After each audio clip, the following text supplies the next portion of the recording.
Examples है, food chain के examples क्या क्या है। Now turn to the next concept, that is हमने फूड चेन के बारे में इन डिटेल में डिस्कस किया था। हम देखेंगे now the concept food web. Web का मीनिंग होता है कॉम्प्लेक्स स्ट्रक्चर, कॉम्प्लेक्स नेटवर्क, जिसको हम बोलते हैं basically web. That is a complex network. Okay, do you really think कि इकोसिस्टम के अंदर, नेचर के अंदर फूड चेन एग्जिस्ट करेगा? अगर रियलिटी मैनर में आप देखोगे तो इकोसिस्टम के अंदर, बेसिकली इकोलॉजी के अंदर फूड वेब एग्जिस्ट करता है, ना कि फूड चेन। अभी आप पूछोगे कि what is the reason behind that, food chain तो सिलेबस के अंदर है, फिर फूड चेन क्यों नहीं? फूड चेन आपको पूरा कंसेप्ट समझने के लिए है, बट रियल में अगर आप देखोगे तो एग्जिस्ट फूड वेब करेगा। The reason behind that, food web gives you more and more alternative option for survival of organisms. किसी भी ऑर्गेनिजम्स को सर्वाइवल के लिए एक ही ऑर्गेनिज्म जरूरी नहीं है, वहां पे अगर उसको ऑप्शंस रहेंगे तो ही वो आगे जाके सर्वाइव करेगा। And for that survival food web gives you more stability, they gives you more option for organisms, and that's why food web is a real exist in ecology. So real exist में अगर कौन रहेगा तो वो है food web ecology के अंदर। Is that clear? अभी यहाँ पे एक छोटा सा डायग्राम मैं आपको एक्सप्लेन करती हूँ कि जहां पे आपको फूड वेब के बारे में पता चलेगा। अभी फूड वेब के बारे में या फूड चेन के बारे में आपको पता है कि वो स्टार्ट होता है हमेशा प्रोड्यूसर्स के थ्रू। तो यहाँ पे मैं कुछ एग्जांपल लिखती हूँ प्रोड्यूसर्स के। मान लो the first one is corn plant,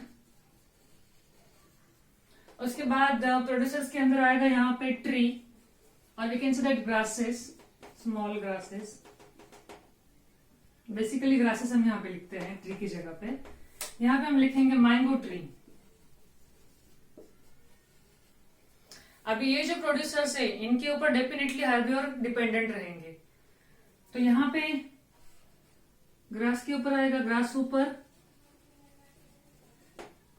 यहाँ पे हम लिख सकते हैं बटरफ्लाई। कॉर्न प्लांट के ऊपर हम लिख सकते हैं इंसेक्ट्स। अभी ग्रास ऊपर को कंज्यूम करेगा frog, even though frog insects को भी कंज्यूम कर सकता है, इवन दो यहाँ पे बटरफ्लाई के लिए भी फ्रॉग हो सकता है। फ्रॉग को कंज्यूम करेगा snake, at the same time insects को रैट भी कंज्यूम करेगा। रैट को कंज्यूम करने के लिए फिर से स्नेक यहाँ पे आएगा। इवन दो ग्रासेस के लिए यहाँ पे आप देख सकते, यहाँ पे मैंगो ट्री, बटरफ्लाई, बटरफ्लाई के थ्रू यहाँ पे बर्ड्स है, बर्ड्स को कंज्यूम करने के लिए वुल्फ भी है, वुल्फ को कंज्यूम करने के लिए यहाँ पे टाइगर या लायन भी है। तो ये अलग अलग कॉम्प्लेक्स मैनर में फूड चेन वहां पे इंटरलिंक्ड हो सकता है, इंटरकनेक्ट वहां पे हो सकता है। इवन तो अगर मान लो आप यहाँ पे फाइटोप्लैंक्टन्स लेते हो पानी का, तो वहां पे जू प्लैंक्टन्स है, जू प्लैंक्टन्स में से कुछ अमाउंट में फिश जो है, स्मॉल फिश, उसको कंज्यूम करने के लिए बर्ड्स भी है। मतलब ये पानी की फूड चेन टेरेस्ट्रियल के साथ भी लिंक्ड हो सकती है for their own survival, and that is the reason कि रियल में सिर्फ एग्जिस्ट कौन करेगा तो फूड वेब, क्योंकि वहां पे ऑर्गेनिजम्स को सर्वाइवल के लिए बहुत ज्यादा ऑप्शंस चाहिए। जितने ज्यादा ऑप्शंस रहेंगे उतनी ज्यादा स्पेसीज स्टेबल होगी। आई होप यहाँ तक आपको समझ में आएगा कि फूड वेब का कंसेप्ट एग्जैक्टली क्या है। Now next to move to the trophic structure. अभी हमने फूड चेन देखा, फूड वेब देखा, जहां पे प्रोड्यूसर है, कंज्यूमर है, primary consumer, secondary and tertiary consumer. तो उसको और एक वर्ड हम यहाँ पे बोल सकते हैं, दैट इज ट्रॉपिक स्ट्रक्चर। अभी आपको याद होगा कि नहीं पता नहीं, स्ट्रक्चर के अंदर इकोसिस्टम 4 स्ट्रक्चर से बना है। First is species composition, second is specification, third is trophic structure and fourth is standing crop. ये चारों स्ट्रक्चर है इकोसिस्टम से, जहां पे इकोसिस्टम हमारा बना है। तो यहाँ पे ट्रॉपिक स्ट्रक्चर का मीनिंग क्या है? ट्रॉपिक स्ट्रक्चर का मीनिंग है the place where organisms can occupy in food chain is basically called as trophic structure. कि ऐसा प्लेस जहां पे ऑर्गेनिजम्स ऑक्यूपाई होता है फूड चेन के अंदर। शॉर्ट में यहाँ पे मैं लिखती हूं organisms occupy in food chain is basically called as trophic structure. इसको इंडिकेट कैसे करते हैं? इसको इंडिकेट करते हैं कैपिटल टी से, trophic structure. Is that clear? तो यहाँ पे हम ऐसे बोल सकते हैं क्या कि जितने भी फूड चेन और फूड वेब है वो सारे ट्रॉपिक स्ट्रक्चर से बना है? डेफिनेटली ट्रॉपिक स्ट्रक्चर से हमारा food chain and food web बना है। तो यहाँ पे एक छोटा सा स्कीमेटिक रिप्रेजेंटेशन के थ्रू मैं आपको एक्सप्लेन करती हूँ एग्जैक्टली कि ट्रॉपिक स्ट्रक्चर और उसके लेवल क्या क्या है। सबसे पहले है प्राइमरी प्रोड्यूसर्स, उसके बाद है primary consumer, after that secondary consumer, and after that tertiary consumer.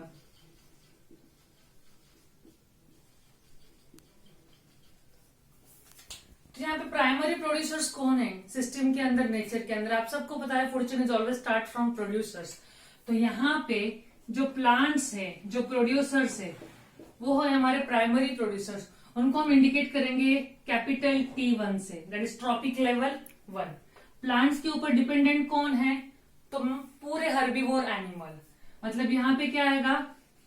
Herbivores, category of herbivore animal, that is capital T2। उसके बाद हर्बीवोर के ऊपर डिपेंडेंट कौन है? Carnivore animal. Carnivore is nothing but capital T3।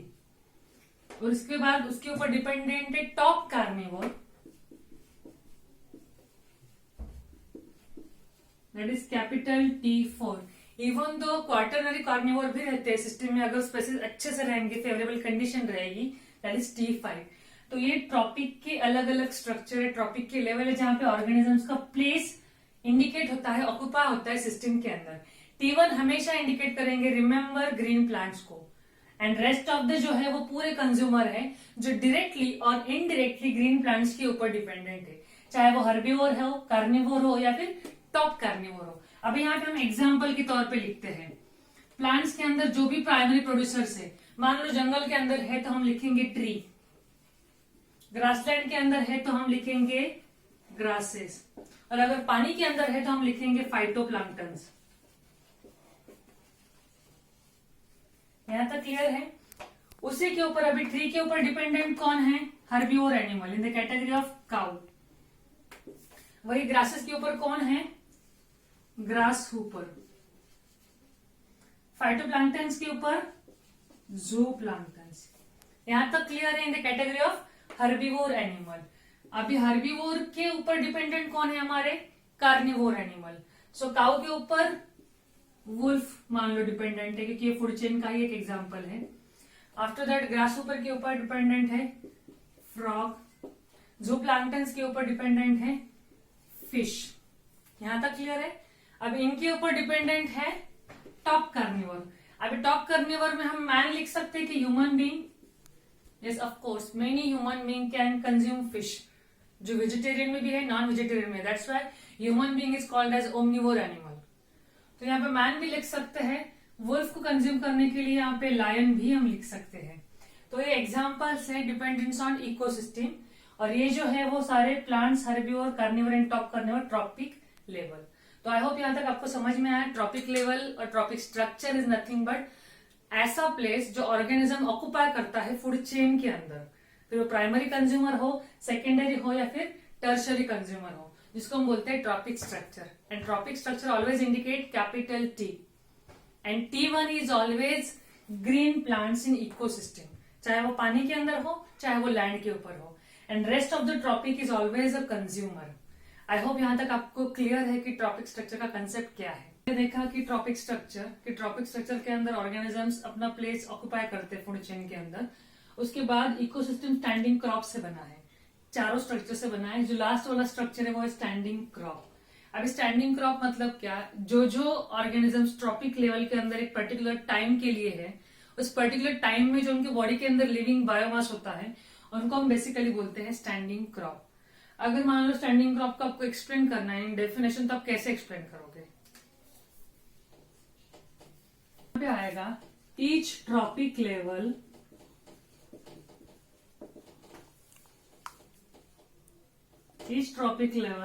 has certain mass of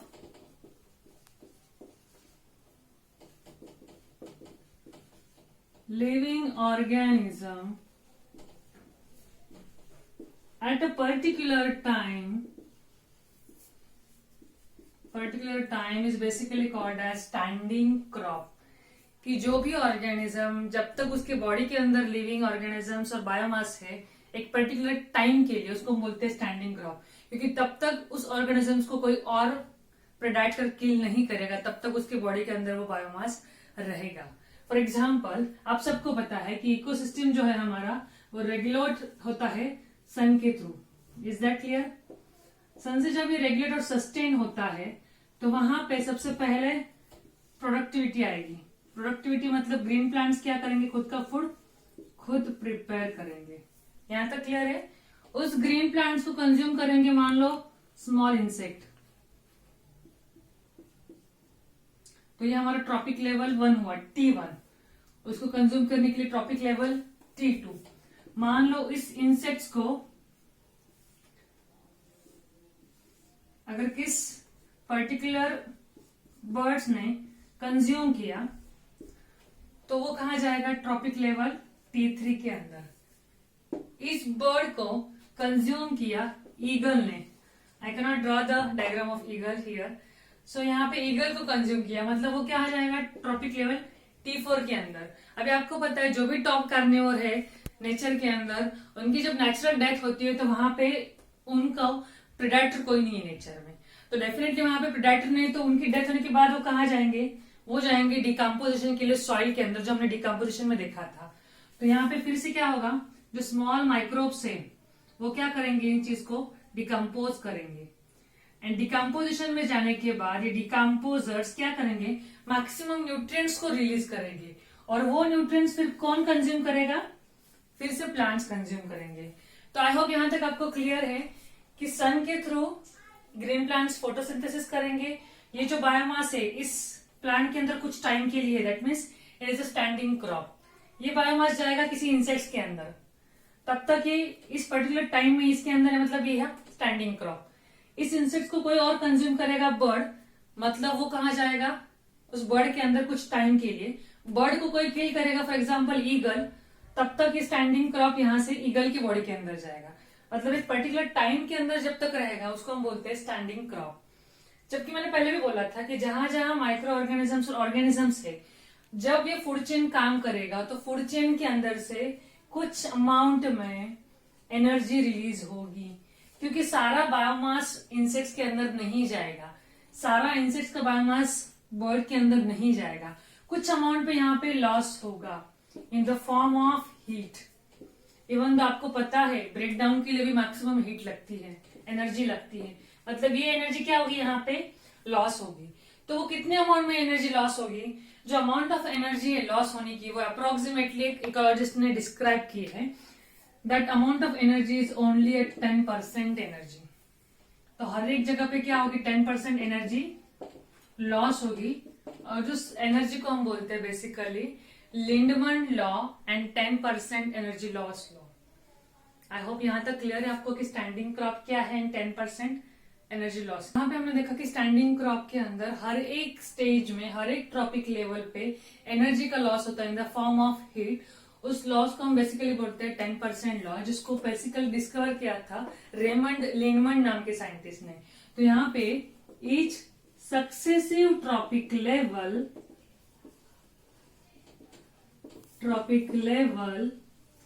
10% energy is loss. तो मान लो for example यहाँ पे ग्रीन प्लांट्स है, ग्रीन प्लांट्स ने जो एनर्जी बनाई है, जो बायोमास फॉर्म किया है, फॉर एग्जाम्पल 1000 किलो कैलोरी का है.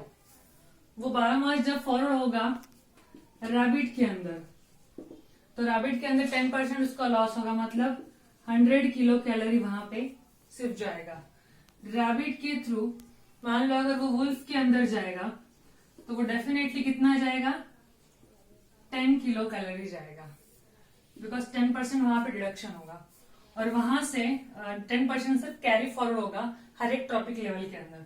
वुल्फ से अगर वो टाइगर के बॉडी में जाएगा तो वो 1 किलो कैलोरी जाएगा, मतलब हर एक ट्रॉपिक लेवल के अंदर 10% वहां पे क्या होगा, डिडक्शन होगा. And that is basically called as 10% law and Raymond Lindeman law. क्योंकि हर एक ट्रॉपिक लेवल पे जैसे जैसे ट्रॉपिक लेवल बढ़ता जाएगा वैसे वैसे ह्यूज अमाउंट में एनर्जी का लॉस होते जाएगा। इसलिए ऐसा बोलते हैं कि जितना ज्यादा बड़ा अमाउंट में फूड चेन रहेगा उतने ज्यादा अमाउंट में वहां पे एनर्जी का लॉस होगा, हीट वहां पे मैक्सिमम रिलीज होगी। सो ऐसा अगर कोई एमसीक्यूज आता है एग्जाम के अंदर, the length of food chain is dependent on the energy conservation और energy loss. So I would say the length of food chain is more, the more amount of energy is lost. Is that clear? और जितना छोटा food chain रहेगा वहां पे energy ज्यादा conserve होगी, वहां पे एनर्जी कम लॉस होगी। तो ये भी ऐसे पॉइंट्स के ऊपर एमसीक्यूज आ सकते हैं एग्जाम के अंदर। तो इन चीजों को आपको प्रॉपरली रीड करना है और ध्यान में रखना है based on exams. I hope यहां तक आपको क्लियर है।